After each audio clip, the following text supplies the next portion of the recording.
Welcome back to my channel. My name is Belle, and this is the Belle Perspective, and I am cranking them out today, baby. Okay, I am proud of myself. Yes. Today we're reviewing and recapping The Best Man, the final chapters, which, by the way, I'm not really too sure if these are going to be the final chapters, because I did see the IMDb page about the wedding, so I'm anticipating. I'm thinking I know who it is. But we'll get into that a bit later, okay? Before we get into the review and recap of The Best Man, I just have a couple housekeeping things that I want to go over with y'all.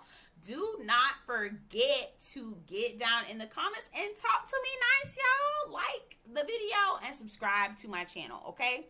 I really do not want to be on here talking to myself, all right? I really don't. Talk to me nice, okay? Talk to me nice, okay? So you're part of the growing channel, right? We are here. What we do, we talk about books, we talk about TV, we talk about music, control.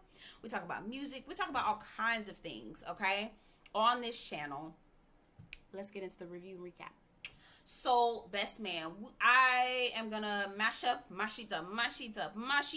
to mash up episodes 3 and 4. Okay, so episode 3 is Brown Girl Dreaming, and I did not realize this, but there were a couple of the titles of the episodes is literature. It's like actual books by Black authors. So Brown Girl Dreaming is by Jacqueline Woodson, and episode 4 is The Invisible Man, and that's by Ralph Ellison. And then the episode 5, I think, is an American Marriage, or 6 is an American Marriage by Tarayi. What is her last name? Williamson? What is her last name? Jones. Sorry, and I love American Marriage. Matter of fact, we're probably gonna read that in the book club. American Marriage is Trey Magnifique. I love that book. It was really good. Really, really good. One of my favorites. Yeah, I'm gonna write that. We're gonna read that. So, Brown Girl Dreaming opens up where the years are rolling by. They're pretty much recapping and showing you everything that's happening in all of the characters' lives. Robin is getting more into activism. She's wanting to serve more of the community. Years are rolling by. Jordan is doing well in her career. She is just top tier, pretty much like Jordan typically does, taking over and doing the thing. Years are rolling by. Candace is in a PhD program, and she is wanting to study natural science and how the earth and how plants can really help people with anxiety and stress and all of these different things. And again, years are rolling by.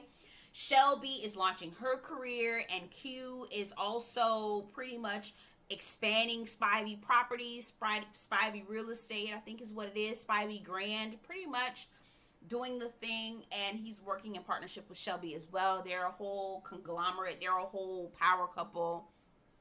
Years are rolling by.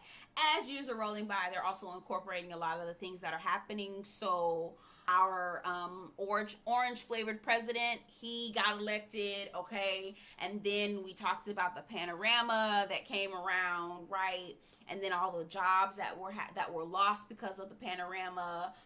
Prior to the orange flavored president being elected, we had BLM and everything that was going on with police brutality. Not like that was just 2020, because police brutality has been happening since the beginning of American history, or since the beginning of, what should I say, antebellum slavery. I'll say that. Since the beginning of slavery, policing has been a problem with Black people, for Black people.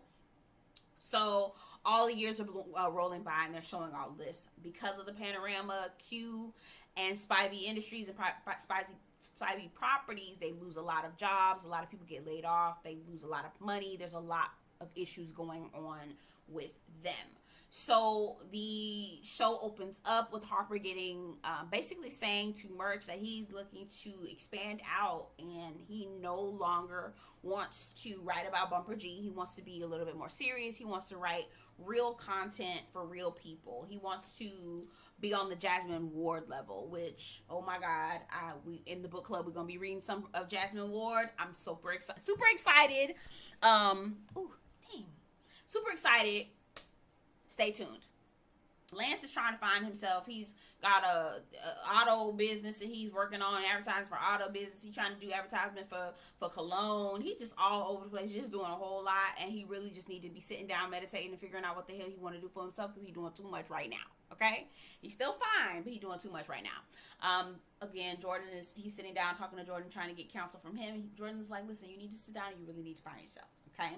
Lance Jr., which is Lance's firstborn son, is working as an intern for Jordan at the television station. And at first I was like, is there something inappropriate going on with them? Because I don't know. I don't like the way he's looking at her. I don't get it. What is this? But we later find out a little bit later. We do get the inclination that he doesn't want to do football. He doesn't want to be in football, but we don't know exactly what he's looking to do and what the real thing he wants. I knew immediately when Lance went into Lance Jr.'s room and he was talking to him about going to football practice or something like that. He was like, no, I basically telling him I made a commitment to Jordan. I can't not fulfill my commitment. When he put those boots, and I may be mixing episodes, when he put those boots in his bag, I was like, yeah. Oh, baby, I know what it is. Oh, sis, I know what it is at this point. Okay, I saw them boots and I was just like, oh. So, Jordan is tasked with canceling Anita Roberts' show, and she pretty much gets a lot of backlash from black people on Black Twitter, basically saying she's, stepping fetch it. But Jordan's idea is to put Anita on another show that she wants to pilot called From the Culture, which is a panel, which is basically a black version of The View, okay, if you will. And so she wants Shelby to join the cast because she's really trying to reach out to the masses and incorporate all opinions, different opinions, right? Jordan pretty much, they pilot the show, right? They pilot the cast. So Anita joins the show, Shelby joins the show. They pilot the episode, the numbers come back and they basically say the people don't like Shelby, right? Shelby's not liked. So Jordan is honest with Shelby and basically tells her, listen, we need less housewife Shelby and more college debate club Shelby. And so Shelby's kind of like, I don't know how I'm going to do that. I've always been housewife. I've always been, who am I going to be when I'm not that? And I love that moment that her and Q have, because he's talking to Q about it. She's talking to Q about it. And he's like, listen, show them another side of you, because you're going to be wonderful. You're great. Every aspect of you is wonderful. And I was like, go ahead, Q. Let me tell you how Q was the best husband on this show. The best husband, right? And who would have thunk it? So anyway, Shelby rebrands herself, right, to the smart girl, and it actually works, and it lands her a spot on the show. Congratulations to Shelby. So Harper is looking to move into this beautiful home that has a noodle faucet. What is it? Spaghetti faucet? I think it's a noodle faucet, right? Pasta. Sorry, pasta faucet. Like what the fuck is a pasta faucet, Harper? But, anyway, the place is on the Upper West Side. Robin is like, boy, why we got to leave Harlem? I like Harlem. This is where my people are. She wants to be more in touch with her people and be able to serve the community like she's been doing. Robin has opened up a kitchen and she serves the community in this way. And I get her, right? I get her. I don't understand what Harper is looking for. We'll find out later. I feel like we already know what Harper's looking for. So you can clearly see that Harper and Robin are growing in different directions. Harper wants more and is much more ambitious. And both their ambitions are in different directions.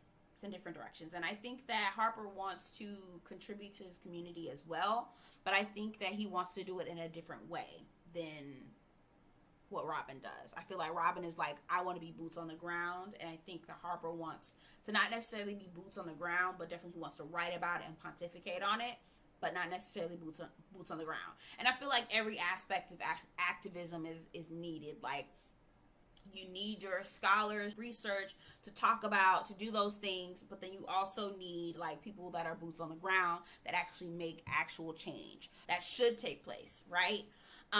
Because if it weren't for scholars, how would you even know that there were disparities happening at all anyway? So there's a lot And then how do you calculate it? How do you create statistical numbers? How do you inform people about the disparities so that they can create calls to action for people to be able to move and be boots on the ground? So there's a lot going on, in my opinion, that both need, but personally, I think these two people are just moving in different directions. Robin gets in trouble with the police during a protest, and I agree with Harper on this one. She brought their daughter, and the girl didn't seem no older than, she seemed like she was about 8 or 9. She really didn't seem like she was that old. She may have been 12, barely, but I just don't think that that's the type of environment that you would want to bring a minor to, because number one, they actually could get hurt. Number one, did I say? Yeah, number one, they can actually get hurt. Number two, you saw me over here counting. Ooh, child.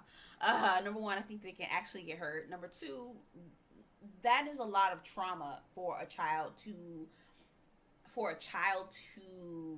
have to absorb or to be exposed to. And while I do understand that as a black child, you don't necessarily get the privilege of walking around, unless you're Meghan Markle, and not being able to feel blackness and how the world perceives blackness, you don't get that luxury. But I don't necessarily know if I would want to purposely surround my child with that. I would talk to them about it. I would tell them what's going on, maybe show her what's happening on the news and kind of give her a high level synopsis. But I don't know if I would want her to be in it. Later, Robin finds Harper's writing, and it's such beautiful writing, and it sounds like unrequited love. It sounds like a letter to a lover that never was. And Robin is like moved by this, and Harper walks in, and she's like, "Oh my God, Harper, this is what you're working on? Continue to pursue it." Little does she know, oh Jesus, girl, he talking about somebody else, girl. He talking about somebody else. Anyway, Robin agrees to move to the Upper West Side. I do feel like it's a little bit of guilt that she feels, because I do feel like she realized that, damn, I shouldn't have brought that baby out there like that. But, they agree to move to the Upper West Side, and she's going to go move out of Harlem. End of this episode, Lance decides that he's going to go back into football. This man is 48 years old, and he's trying to be back in football. Anyway, whatever. And they introduce Terry Silver. Now, his name is not Terry Silver. His name is Damien on this show, but he is Terry Silver to me. It will always and forever be Terry Silver from Power.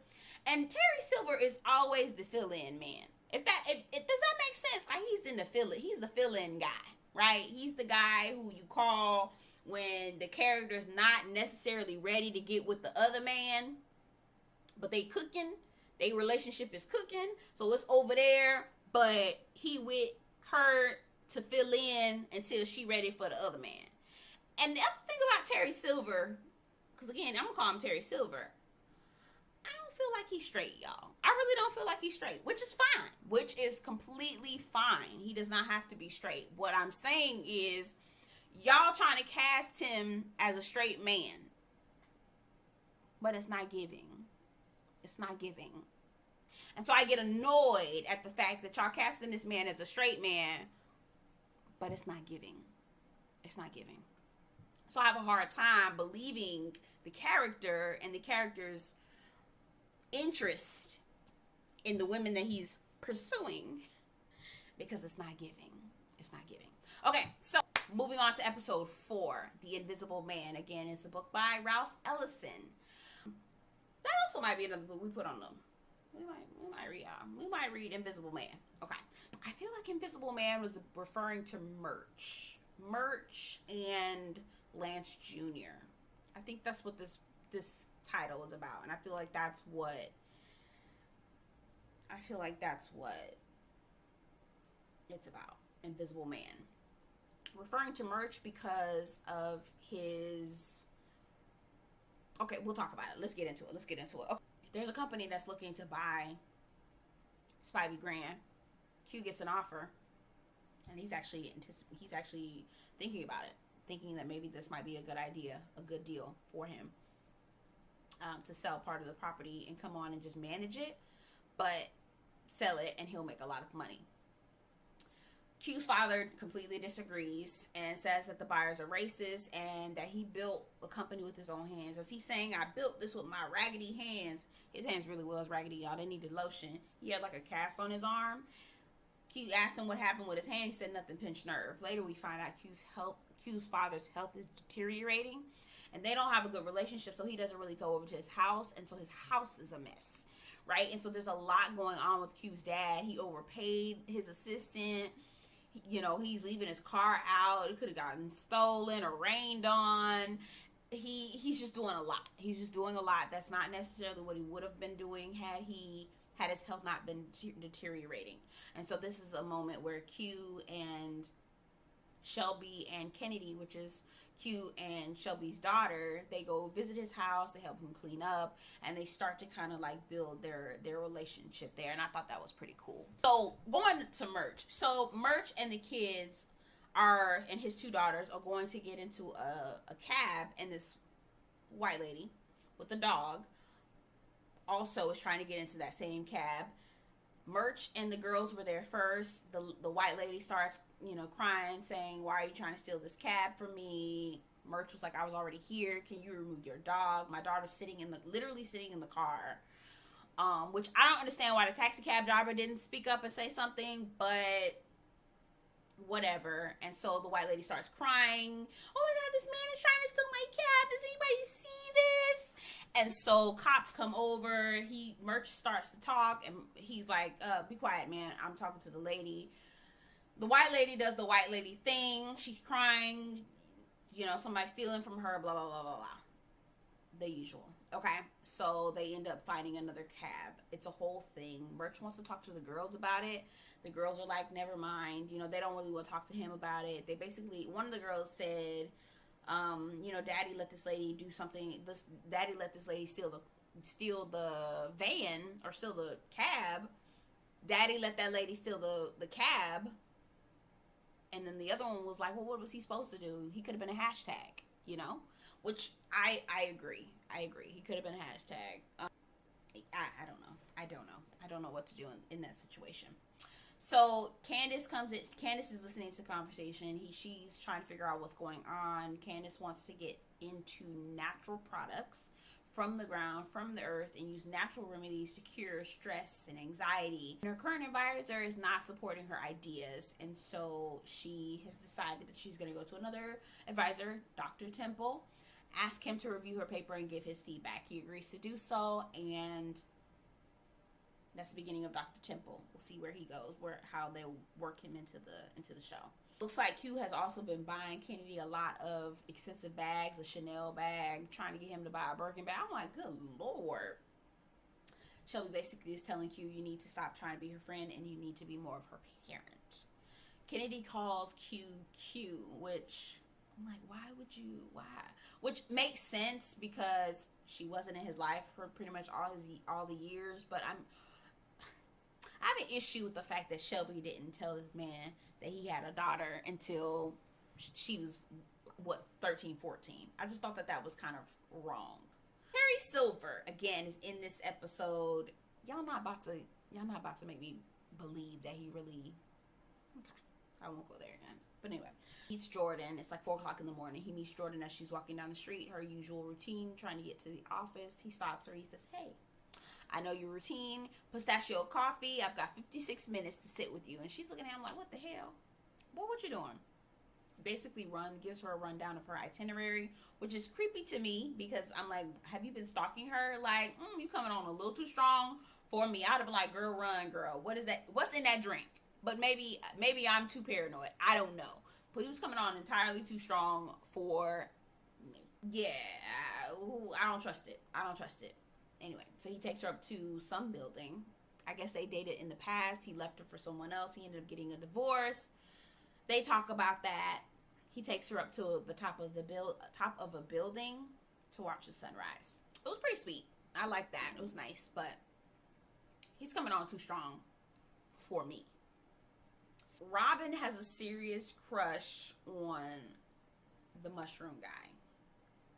Now, mind you, mushroom guy, he's something to look at, okay? He's something to look at. If you know what I mean, Okay, he is something to look at. But girl, you is married, girl. You married. And I mean, she is really into Jesus. She is really into Mushroom Guy. I don't even know his name at this point, but Little Market Guy. She's really into him, but she's married. And I mean, like, really into him, talking about how his energy is great and how she likes talking to him.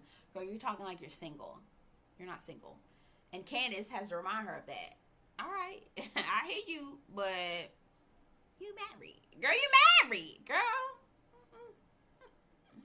Anyway, Candace hosts a party. I hope Robin doesn't cheat on him. I hope Robin doesn't cheat. I don't know how this is gonna go. So Candace hosts a party, and Murch has a conversation with Dr. Temple because they invite Dr. Temple to come over. And Dr. Temple's basically like, listen, you have to be able to channel that anger that you have, because there's never going to not be a time where you're not going to be angry at white people. And it's true. Okay? And for my white subscribers, the people who are white who watch me, I hope you understand what I am saying. There are things that you as a white person will never understand. There are things and experiences as a white person that you will never experience because you are white and your skin color checks out for the society that we live in. And because of that, there are things that you're blind to, the way that you operate, even if you're not blatantly racist or you don't necessarily subscribe to black people being less than or whatever. There are still things that every white person does that they don't even know that they're doing, that is offensive, that is annoying, that are microaggressions towards black people. Temple was basically telling him, you need to figure out how you're going to channel the anger, or you're going to knock somebody's head off every time, right? And it's true. It's absolutely true. Lance's son has a conversation with Jordan. Lance's son comes out and says that he's non-binary. He's wearing makeup, and let me tell you, them boots that he put in that bag, baby, he was wearing the hell out them boots. Baby was giving.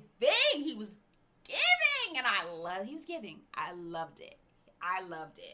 Of him for being able to be honest with who he is, and Jordan was too. So she gifted him with a Cartier watch. I was like, oh, this is nice. But it really is not easy to be able to come out and be who you truly are. Even if you're not non-binary, you're cishet and all of that, it's still hard to just be yourself. So to be able to come out with all those additional layers on top and be yourself, that is something to be proud of. It really truly is.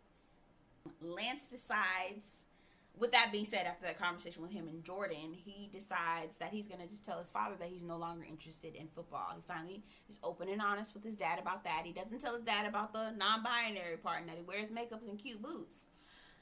But he has decided to be honest with his father and at least tell him about him and not wanting to be playing football. So that's a step. I haven't figured out how Lance feels about it. Obviously, he's probably devastated, but, we'll get there.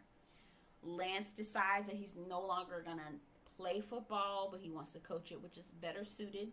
Okay? He's 48 years old, so you need to not be running around with these 20-year-olds.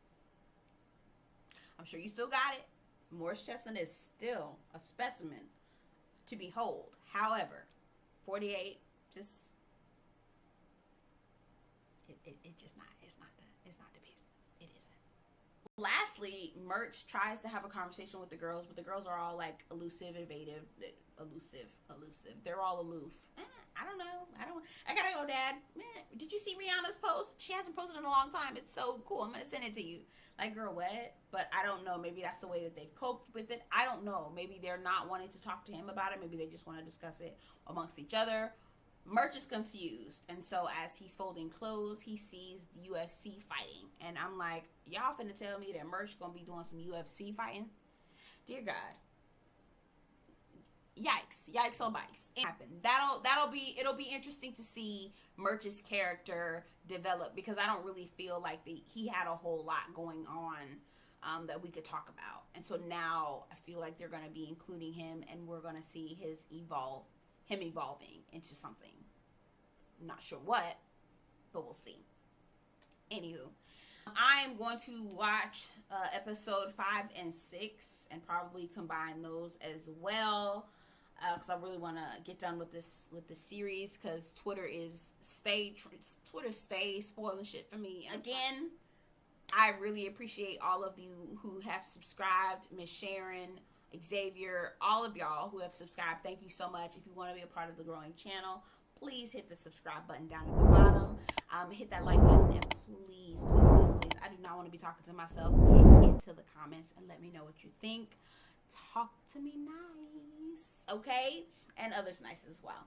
Here down in the comments. Don't forget about the book club, the free book club, Black LITuations. We're going to be discussing Kindred by Octavia Butler, January 26th at 7 p.m. Eastern Standard Time. Completely free to join, completely free to discuss. The only thing you have to do is buy the book.